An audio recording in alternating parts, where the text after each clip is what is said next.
Good morning, good afternoon, and good evening, everybody. In today's video, like I promised, we're going to be heading to the Utah International Auto Expo at the Mountain America Expo Center. Now today is Friday, and like I had said, I was going to deliver the car on Thursday, and I did. Yesterday I delivered the car to the Expo Center. It was raining, the weather was really bad, and honestly I was kind of busy getting my car clean, and I really didn't have time to film any videos of me cleaning the car just because I didn't have much time to do it. But let's cut to some of the video clips that I took yesterday of a pretty empty Expo Center. So let's cut to those right now. Today, like I promised, I am going to set up for the Utah International Auto Expo. So I'm driving this car right now in awful conditions. I'll show you what they look like. So it stopped raining for just a few minutes. Luckily, just enough time for me to kind of get from point A to point B and be able to load this car into the Expo Center. Hopefully it doesn't rain too much more, but once we get there, I'm gonna have to do a full-on detail of this vehicle. Have to clean up everything, get it all dry, get it polished, and get it all ready for the show, because that's coming up tomorrow throughout the entire weekend. So if you are in Utah, definitely stop by the Utah International Auto Expo. I'll be there. The Destroyer Gray will be there, and we're gonna have a super fun time, so be sure to stop by and say hi. But without further ado, let's get to the Expo Center because we're running a little bit late. All right, so just got to the event here. Pretty cool event, so it should be exciting stuff.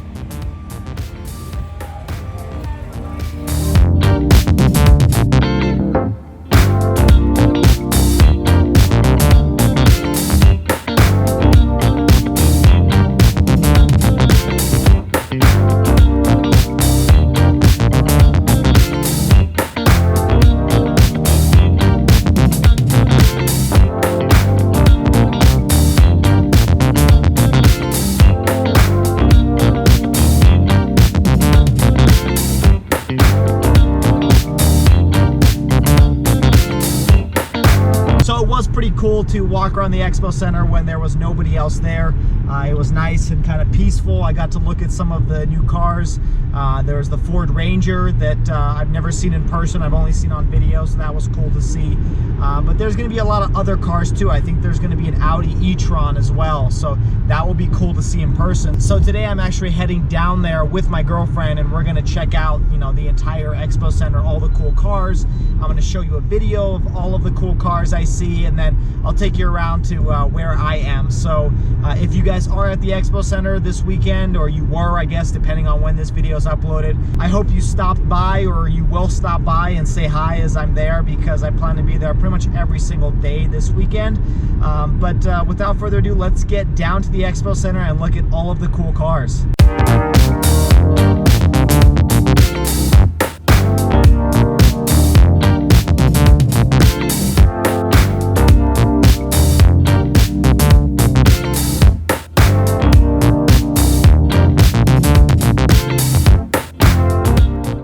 Just picked up the girlfriend over here, and we're entering into the Auto Expo.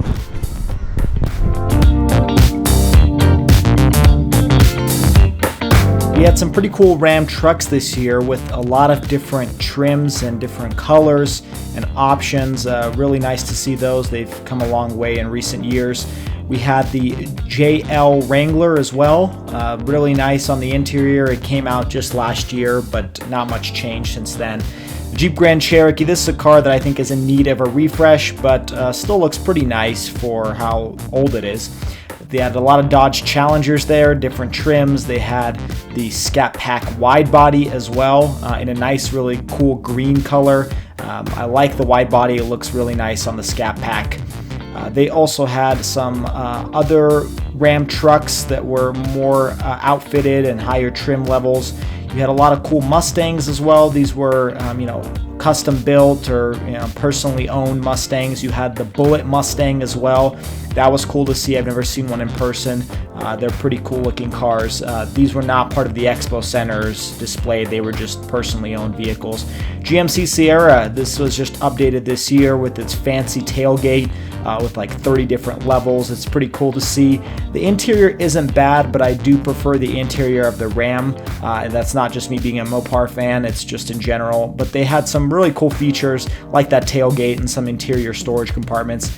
You had a Ford simulator, some Ford Ranger as well. It was nice to see that back in the US after several years. It's been cool to see that coming back. The Raptor, which is one of my favorite trucks of all time. If I could afford this truck, I'd probably have it. It's really cool. Typical F-150 interior, but the exterior looks really aggressive and mean and totally different than all the other F-150s. I really love the yellow LED lights on the front as well. You had some Ford Mustangs as well. I committed a cardinal sin by sitting inside of one, being a Dodge fan, but they're not bad. I still prefer Dodge interiors personally, but they're really good cars as well. You had some Super Duty trucks, F-250s, F-350s as well. They haven't really changed much in the past few years. They're still the same model that was released. Another view of the Ford Ranger that came out, nice blue color. It's a Super Duty right here. You have the Ford Expedition that recently went an overhaul a few years ago. You have the Hyundai Tucson, really good looking car. The Hyundai Kona, also pretty good. Named Car and Drivers, I think one of the best subcompact SUVs. You have the Hyundai Santa Fe. This car was just recently restyled and I think it looks fantastic. Really more luxurious than you would expect from a Hyundai. Interior had some interesting materials as well. The recently redesigned Hyundai Elantra. This one looked pretty cool. I mean, for being in competition with Corollas and Civics, I think this definitely has a really nice design for what you get. You had the Hyundai Veloster, which of course is an interesting car with 3 doors, 2 on one side, 1 on the other. This was just a display of all the things that Hyundai has won, all the awards. You also have the Subaru WRX STI. It's a pretty good car. I mean, any STI fan would vouch for this vehicle, but not much new since it came out. It's the Mazda Miata, also not much new since it came out. Just a really good looking car. A little bit expensive, but still good. Kia Stinger, same car I reviewed last year. No changes since then. I was really impressed by this Kia K900. It's the luxury car from Kia, and it really does provide you a luxurious interior and exterior. The price of this one was around $60,000, but you had recliners in the back, you had heated cool seats, you had wood accents all over, tons of technology. So I mean, for the price of an E-Class, you get the technology of a fully loaded S-Class. It's pretty cool. So if you're not committed to the brand, this is definitely a car that will suit you. There's the Volkswagen Jetta, was redesigned last year. Interior is a lot nicer than the Jetta I remember from previous generations. You have the Honda Accord, the same vehicle I reviewed, still a great car. I think it puts Toyota run for its money. You had the Honda Civic Type R. Never seen one of these in person, so it's cool to see that. Its interior has very snug bucket seats, to say the least. It hugs you really tightly. I think they're great seats and very good for racing. You had the Nissan Leaf. It was recently redesigned. Not much to change there, just the Leaf. You had the Nissan Altima, also recently redesigned. Looks pretty good. Nissan Frontier, which is the most outdated new car I think you could buy. I mean, this is exactly the same as it was 15 years ago. It's kind of sad. The Audi A7, beautiful. I've never seen the redesigned one, so this was really cool to see in person. Interior, exterior is just on point. Audi knows what it's doing with this vehicle. They do a great job. You had the redesigned Audi A6 as well. Interior is very similar to the A7. Exterior is a little bit more sedan-like, but still, the interior is just amazing on these new Audis with the dual screens and the premium materials. This has to be my probably favorite SUV of all time, is the Audi Q8. I mean, it's stunning from inside and out. If I had $90,000, I would buy this and, you know, sell all my cars, because this was really cool looking. It was a coupe, almost like SUV, but it's also large, and it's really cool looking. I don't know. I can't say enough about that car. The Audi e-tron was there as well. I've just seen photos of it, but it was in living color right there in front of me, the competition to the Tesla. You had the Audi Rs5, of course, also a great looking car, but the interior just doesn't match that of the A7 or the A6 since it was just recently redesigned. But still a striking looking car from the exterior. The Acura Ilx, I love what they did with the redesign on the front and back, but I still don't love the interior. I think it's still too Honda from 2010. Acura Rdx. Now this is a car I think that the interior is finally up to par with luxury SUVs. The exterior is really striking and interior matches just as well. You have this kind of floating center console, looks really nice. You had the Lincoln Nautilus. This was also a cool addition. I think the interior could use some work. The exterior does look really nice and part of Lincoln's new design language. So just work a little bit more on the interior in my opinion. You had the Lincoln Navigator, which was probably one of my favorite large SUVs. It's just really cool, and it does its own thing. It doesn't really copy anybody else. It has its own style, and I think it's doing well for itself, clearly based on sales and you know, just based on the price tag of $100,000, it means people are buying it. So really cool looking from the outside and the inside. I like that SUV. You had the Lincoln Continental, which came out a few years ago, but still a pretty good looking car. I think it speaks to Lincoln's design language. The Toyota Tacoma with a little snorkel up top, that's the TRD Pro. You had some weird bicycle looking thing I think it's a car, I don't know.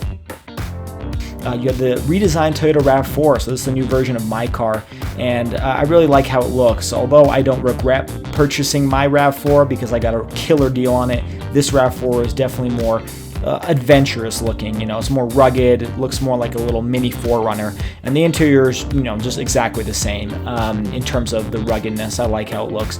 You have the Toyota Avalon there. This was redesigned pretty recently as well. The interior had some cool features and some you know, cool materials as well, especially for a Toyota, and it's not a Lexus.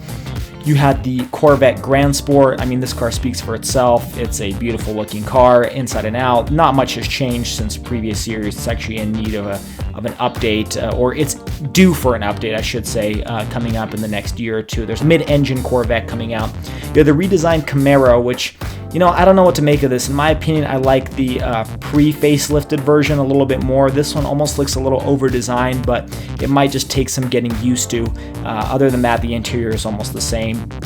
Yeah, the Chevy Colorado ZR2, which hasn't changed since last year. Pretty much the same car, or truck, I should say, inside and out. You had the redesigned and next generation Silverado. It had some cool features. The tailgate isn't as fancy as the Sierra, but it does have the soft close, or soft open, I should say. And still a really cool looking truck. You know, it's nothing super special. You have the little side step that comes out, but that's not anything new for any car. The brand new Chevy Blazer, which was kind of cool to see because that's been gone for probably about 20 years, but it's cool to see that name kind of come back. It looks nothing like the previous Blazer, but the name carries on. The Lexus UX, also a good looking car, a little subcompact SUV. I think it's going to sell well for Lexus, given the market is hot for that right now. You had the redesigned Lexus RC. I personally like the pre-redesign, just like the Camaro, more than the current version, but I think it needed an update, and they gave it to us. You had the Lexus LC, which is a beautiful car. I think it's the best looking Lexus, best looking car Lexus has ever made. You had the Lexus LS, which is the first time I sat in one since they redesigned it last year. Interior has some pretty cool features that differentiate itself from its German competitors. It has like a floating armrest too, which looked pretty cool. So I like that they were different. The Infiniti Q50 hasn't changed too much. The QX50, that's their SUV, beautiful interior. Yeah, several Mini Coupes. Nothing has really changed on those. You had a BMW, another BMW, another BMW, another BMW, BMW, and an X5 BMW. So BMW brought some models, but I don't think anything has really changed over the years. The X5 had a beautiful interior, but I'm excited to see what the X7 looks like when that one is in dealerships. You have the i8, which has gone through several iterations, and I think it's a fantastic automobile if you can afford it. Then you had the Volvo XC40. Really quirky SUV. I like the look of it. I don't know if I could ever own one, but Volvo has gone a long way since they were kind of reintroduced after they were bought by the Chinese brand. You have the Volvo S60, the Jaguar F-Type, beautiful car. You have the Jaguar I-Pace, which is the all-electric vehicle that competes with the Tesla Model X. It was cool, kind of cool to see it in person. Never seen it in person before, but we'll see how that competes against the Tesla. You had the Range Rover Velar, of course. I kind of took a look at it last year. Range Rover Evoque, wonderful cars coming up for a refresh. Range Rover Sport and Range Rover vehicles. You had the Alfa Romeo Stelvio, Giulia. You had the Maserati Levante, several different Ferraris.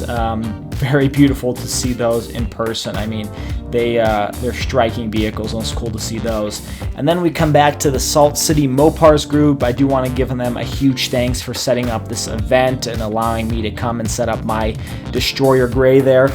Really awesome event for that. But I hope you enjoyed today's video of the Utah International Auto Expo. And don't forget to like, share, and subscribe if you enjoyed the content. I'll catch you all at the next video.